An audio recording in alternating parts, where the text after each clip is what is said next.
Seigneur soit avec vous. Et avec votre esprit. Évangile de Jésus-Christ selon saint Luc. Gloire à toi, Seigneur.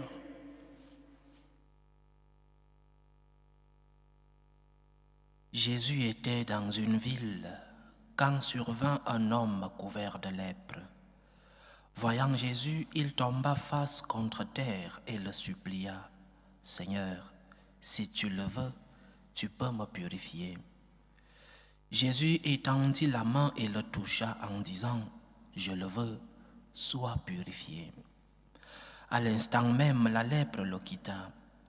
Alors Jésus lui ordonna de ne le dire à personne. « Va plutôt te montrer au prêtre et donne pour ta purification ce que Moïse a prescrit. Ce sera pour tous un témoignage. » De plus en plus on parlait de Jésus. De grandes foules accouraient pour l'entendre et se faire guérir de leur maladie. Mais lui se retirait dans les endroits déserts et il priait. Acclamons la parole de Dieu. Louange à toi, Seigneur Jésus. Certains miracles de Jésus sont difficiles pour nous de comprendre, vu que nous ne vivons pas dans le même contexte qu'a vécu notre Seigneur, et donc que ceux qui ont reçu ces miracles ont vécu. Aujourd'hui, grâce à Dieu et grâce au progrès de la science, de la médecine, la lèpre est une maladie qui a quasiment disparu dans certains endroits dans le monde, surtout en Occident. Il n'y a plus de lépreux. Dans d'autres endroits, dans d'autres parties du monde, ce qu'on appelle le tiers-monde, il y en a encore quelques lépreux. Donc, si nous ne comprenons pas ce que signifie la lèpre, nous voyons ce miracle comme un simple événement de notre Seigneur. Mais à l'époque, la lèpre était vraiment une maladie difficile à porter pour la personne malade et difficile pour la famille du malade. La lèpre, c'est une maladie qui te fait les membres qui pourrissent petit à petit, les mains, les doigts des mains et des pieds. J'ai eu la chance de vivre dans un endroit, dans un noviciat où il y avait une léproserie au Cameroun. Et oui, nous qui étions aspirants à la vie religieuse, nous étions chargés de donner à manger et de nettoyer ces lépreux. C'est vraiment une maladie difficile pour ceux qui n'ont pas encore vécu l'expérience, non seulement de voir, mais aussi de se rapprocher de ces personnes. La lèpre était une maladie, elle est encore, mais elle était vraiment difficile pour le lépreux lui-même et pour sa famille, les personnes autour de lui. Le lépreux non seulement pourrissait petit à petit, mais il y avait une autre circonstance qui faisait peut-être plus difficile la maladie. Le lépreux devait vivre isolé de sa famille et isolé du reste du village ou de la ville. Les lépreux vivaient donc hors de la ville. Toute la ville à l'époque avait une muraille et les lépreux vivaient hors de la ville. Lorsqu'ils devaient entrer dans la ville, tous avaient des cloches accrochées au cou pour que les gens qui vivaient dans cette ville puissent savoir de loin que le lépreux allait passer par le bruit de la cloche. C'était vraiment une maladie difficile. Et Jésus, qui fait le miracle de guérir un lépreux, il lui redonne la vie. Il lui redonne la vie avec tout ce que la vie comporte. La vie physique, une guérison physique, mais aussi la vie sociale. L'ancien lépreux est déjà nouveau guéri, pouvait rentrer dans la société. C'est pourquoi Jésus lui dit, va plutôt montrer au prêtre, c'est-à-dire va retrouver ta vie sociale. La lèpre était une maladie difficile pour le lépreux et pour sa famille. Et celui-ci qui reçoit ce miracle retrouve la vie en elle-même, la vie physique et la vie sociale. Peut-être aussi la vie spirituelle, vu que l'Évangile dit que beaucoup allaient vers Jésus pour écouter sa parole. Aujourd'hui, nous pouvons comparer la lèpre. La lèpre d'aujourd'hui, c'est le péché. C'est le manque de conscience du péché. À l'époque, les lépreux d'aujourd'hui aussi sont conscients. Ils sont conscients qu'ils sont malades. Et celui-ci va chercher la guérison. Il est conscient de sa maladie. Et aujourd'hui, il y a une lèpre plus grave que la lèpre physique. C'est le manque de conscience de péché. Combien de personnes vivent sans conscience?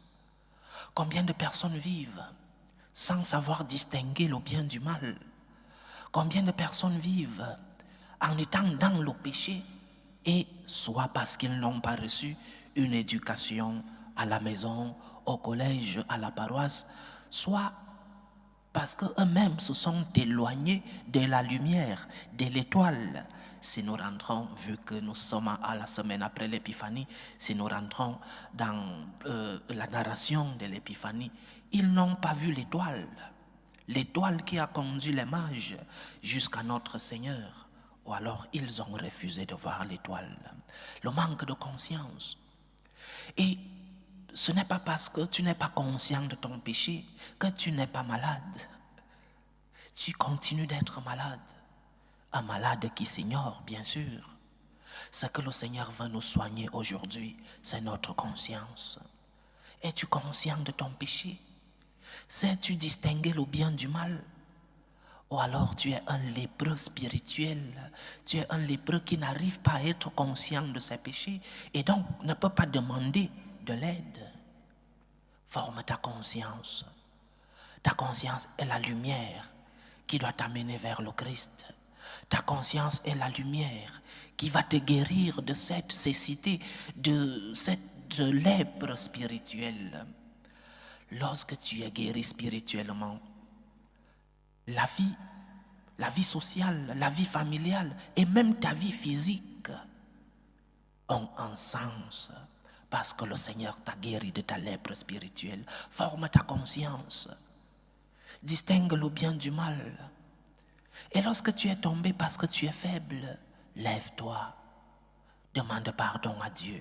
Le Seigneur nous a laissé tant d'instruments pour que nous puissions maintenir cette communion avec lui. Le Seigneur nous a laissé tant d'instruments pour que nous puissions maintenir ce rapprochement, cette intimité avec lui. Que faisons-nous de notre vie de prière, de la pratique des sacrements? Parfois nous cherchons Dieu dans de grandes choses. Commence par le plus simple. Une vie de prière, une vie de méditation quotidienne.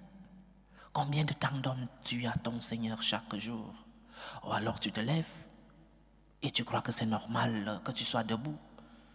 Tu vas qu'à tes occupations, la nuit tombée, tu vas au lit comme un animal. As-tu remercié le Seigneur pour le jour qu'il t'a donné? As-tu fait un examen de conscience? As-tu fait un silence intérieur pour demander pardon à Dieu et pour remercier le Seigneur? La vie de prière. Prends quelques minutes par jour pour faire du silence intérieur, pour que le Seigneur puisse te consoler, que le Seigneur puisse te pardonner et que le Seigneur puisse te purifier comme il a purifié ses lépreux. Et qu'il puisse te fortifier parce que tu as besoin de sa force. Vie de prière. Pratique fréquente des sacrements. Quelle est la dernière fois où tu t'es confessé? Es-tu conscient de ta nature pécheresse? Parfois, je me pose des questions lorsque je célèbre en paroisse. Les messes du dimanche, il y a des centaines de personnes qui viennent recevoir la communion et je me dis, il y a deux possibilités. Soit toutes ces personnes, ce sont des saints.